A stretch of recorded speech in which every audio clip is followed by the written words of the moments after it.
In the bustling heart of the city, our story unfolds with a young woman named Young, whose day commences with a profound sense of invisibility.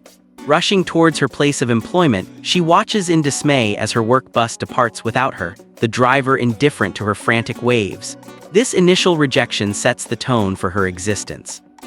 She arrives breathless at the sprawling shopping mall where she works as a tour guide, calling out to the assembled group of tourists, but her voice is lost in the ambient noise, her presence seemingly inconsequential. Her colleague Wang immediately seizes the opportunity to mock her, criticizing her unconventional attire and cruelly pointing out that she lacks the conventional prettiness of the other female guides. This public humiliation is merely the latest in a long series of similar slights. Seeking a moment of solitude, Young retreats and catches her reflection in a mirror. The face staring back at her is one she has long learned to disdain, a visual representation of the chasm she perceives between herself and the rest of the world. A deep-seated conviction settles in her heart. She believes with every fiber of her being that no one will ever look upon her and see beauty. This belief is physically manifested when another girl, distracted and unaware, nearly sits on her, offering a flustered apology for not having seen her there. Young's response is heavy with a lifetime of resignation. "You're not the only one," she murmurs, the words encapsulating her feeling of being a ghost in her own life. This theme of erasure continues in an elevator, where a small child, upon meeting her gaze, screams in fright, declaring her appearance scary. Flustered and mortified, Young rushes out, only to collide forcefully with a strikingly handsome young man, sending them both tumbling to the ground. Apologizing profusely, she attempts to flee the scene of her embarrassment, but the man, displaying a kindness she finds unfamiliar, insists she sit and recover. It is then that her eyes fall upon a flyer for an upcoming beauty contest. The very sight of it feels like a personal taunt. Deeming it a pointless exercise in futility, she scoffs and decides to discard it. The handsome stranger, however, questions her decision, asking why she wouldn't enter. Young's reply is a shield of self-deprecation. She refuses to offer herself up as an object of public ridicule. She walks away, only to discover a more tangible consequence of their collision. They have accidentally swapped their nearly identical bags. Her search for him leads to a bewildering sight. She sees him walking straight through a solid wall. Driven by confusion and curiosity, she touches the same spot on the wall and is suddenly, and silently, pulled into a parallel dimension. This new realm is an echo of the familiar mall, but one that is hauntingly empty and silent. Venturing inside, she finds herself in the perfume section. Reaching for a bottle to ground herself in this strange reality, her nerves betray her and the delicate glass shatters on the floor. From the silence, a second handsome man materializes. Young, terrified, stammers an apology, but he immediately recognizes her for what she is, a human intruder. A frantic chase ensues, with Young scrambling for an exit and the man teleporting effortlessly to block her path at every turn. He finally corners her and informs her with grave seriousness that the perfume she shattered was a one-of-a-kind artifact, aged over 100 years and utterly irreplaceable. Intimidated, she agrees to accompany him. He leads her through the vacant corridors, past a grand portrait on a wall. He speaks of humanity with a detached, almost pitying air, criticizing their foolish obsession with physical appearances and their compulsive need for comparison. Comparison, he states, was never the purpose of existence. Young, whose entire life has been defined by this very activity, fervently disagrees. Beauty matters a great deal, she counters, her voice thick with personal anguish. I will never know what it feels like to be seen, to be valued, because I am not beautiful. He escorts her into a chamber filled with ancient artifacts, at the center of which rests an ornate mirror. Instinctively, Young raises her hands to cover her face, a physical manifestation of her lifelong aversion to her own reflection. He gently encourages her to look. When she finally forces herself to gaze into the glass, it does not show her present image. Instead, it floods her mind with a painful memory from her high school years. A younger Young, finding a beautiful ballerina's dress and believing herself to be alone, dancing with a feeling of pure, unadulterated grace in an empty hall. For one fleeting moment, she felt beautiful. That moment was shattered when a group of popular girls entered, their cruel laughter echoing through the space as they mocked her, shattering her fragile confidence and leaving a wound that never fully healed.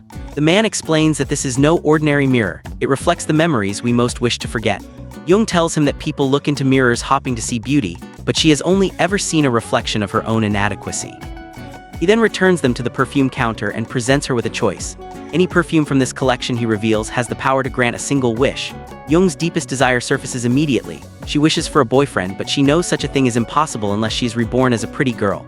The man delivers the cruel irony. The one perfume that could have granted that specific wish was the very bottle she destroyed. Heart-sinking, she selects another bottle at random. He sprays its scent upon her, and her world goes dark.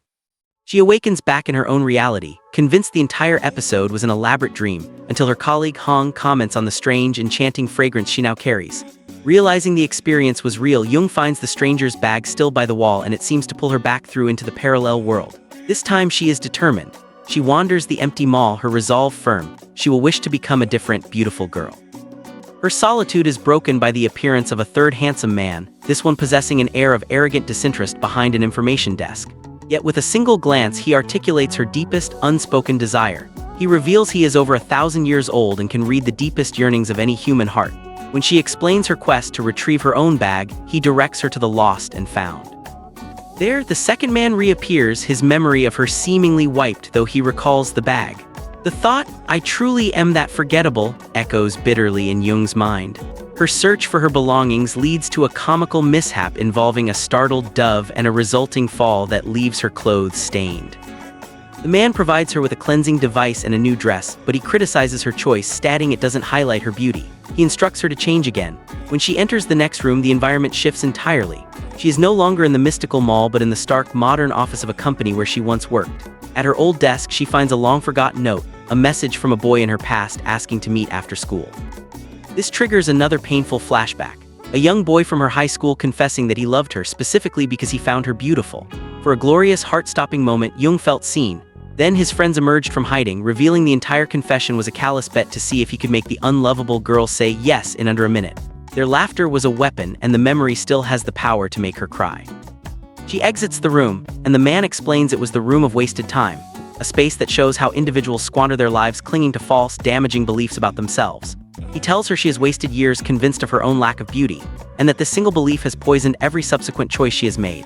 Jung becomes defensive, angry that a non-human entity would dare judge the very real, very painful human experience of valuing appearance. He counters that she does not need to become someone else to have inherent value, but she cannot accept this. All she has ever wanted is the simple, transformative experience of being pretty. In a final attempt to show her, he offers her a makeover. When she looks in the mirror afterward, she is genuinely shocked by the pretty young woman looking back, her features enhanced with just a little skillfully applied makeup. But before she can process this, he vanishes and the sound of sirens fills the air. Guards rush in and place her under arrest. A fourth handsome man, an investigator, takes her to an interrogation room. Jung, terrified, assumes it is about the broken perfume, fearing a lifetime of debt or imprisonment. The investigator informs her that the laws here are different, and her fate rests with their master. The accusation, however, is not for breaking the perfume, but for stealing jewelry, a crime she knows nothing about. She passionately insists on her innocence, explaining she has never even liked jewelry because she never felt worthy of adorning herself with it. The investigator remarks that she looks beautiful enough to wear anything. Desperate, she begs for a review of the security footage, only to be told the cameras were malfunctioning and a witness has identified her. As the investigator tries to force open the bag she carries, a brilliant light erupts from within. He freezes, realizing this is no ordinary bag, it belongs to their master. The false witness, hearing this, immediately panics and confesses to the theft himself. The investigator apologizes and removes Jung's handcuffs, but then tells her she is guilty of stealing something else entirely. Before she can protest, he smiles and says, "You stole my heart the moment I saw you." He places a beautiful jeweled necklace around her neck, telling her to keep it for later. Her mission now is to return the master's bag and reclaim her own. In a flash, she finds herself back in the real world, holding the contest flyer, which now features the faces of the four mysterious men. Her colleague, WJA, spots it and mocks her mercilessly for even considering the contest. Devastated, Jung retreats to a bathroom and sees her work chat exploding with similar ridicule. Overwhelmed, she tears the necklace from her neck, ready to throw it away when the fourth man suddenly appears, grabbing her wrist. He urgently needs her help and pulls her back through the wall. In this parallel world, they are now fugitives, hiding from masked figures. He explains these are malevolent entities, and their world is weakening because of Jung's profound lack of self-belief. People we try to help must have self-confidence, he stresses, otherwise our world collapses little by little. His care for her is evident, and for the first time Jung feels genuinely protected. He asks her to wait while he scouts for danger. Inspired by his faith in her, she decides to be brave and try to help, but her clumsiness alerts their pursuers. He rescues her again, and in a moment of heartfelt gratitude, she hugs him.